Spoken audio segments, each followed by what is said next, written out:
T Rammohan Reddy గారు.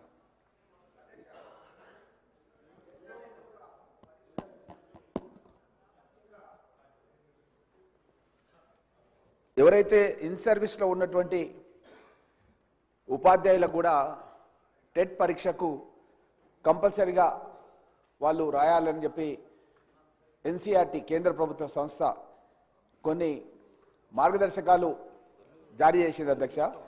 అయితే కొన్ని దశాబ్దాల కాలంగా ఉపాధ్యాయ వృత్తిలో సమసమాజ స్థాపన గురించి పనిచేస్తున్నటువంటి ఈ ఉపాధ్యాయులకు ఈ విధంగా టెట్ పరీక్ష కంపల్సరీ అని పెట్టడం అన్నది కరెక్ట్ కాదు అధ్యక్ష.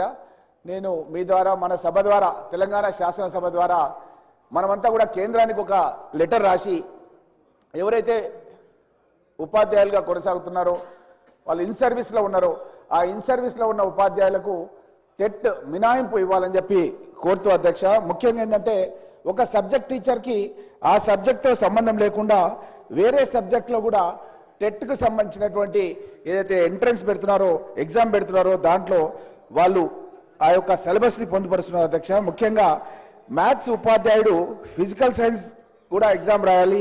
అదేవిధంగా బయోసైన్స్ ఉపాధ్యాయుడు మ్యాథ్స్ లేదా ఫిజికల్ సైన్స్ రాయాలి. ఫిజికల్ సైన్స్ ఉపాధ్యాయుడు మ్యాథ్స్ లేదా ఈ విధంగా ఉండడం మూలంగా ముఖ్యంగా అధ్యక్ష ఎస్సీ ఎస్టీ బీసీ మైనార్టీ ఇట్లా చాలామంది ఉపాధ్యాయులు వెనకటికి ఎప్పుడో దశాబ్దాల కింద వాళ్ళు సెలెక్ట్ అయ్యి జాబ్ చేస్తుంటే వాళ్ళు ఇది రాయకుంటే కనుక ఉద్యోగం నుంచే తీసేస్తామన్న విధంగా ఆదేశాలు ఇచ్చారు అధ్యక్ష. కాబట్టి మనం వెంటనే మన శాసనసభ ద్వారా మన ప్రభుత్వం ద్వారా మనం ఒక నిర్ణయం తీసుకొని మన రాష్ట్రంలోనన్నా మినహాయింపు మన ప్రభుత్వం ద్వారానన్నా ఇవ్వాలి, లేదంటే కేంద్రానికి లెటర్ రాసి కేంద్రమైన మినహాయింపు ఇచ్చే విధంగా కృషి చేయాలని చెప్పి మీ ద్వారా కోరుతున్నారు అధ్యక్ష. శ్రీ మల్రెడ్డి రంగారెడ్డి.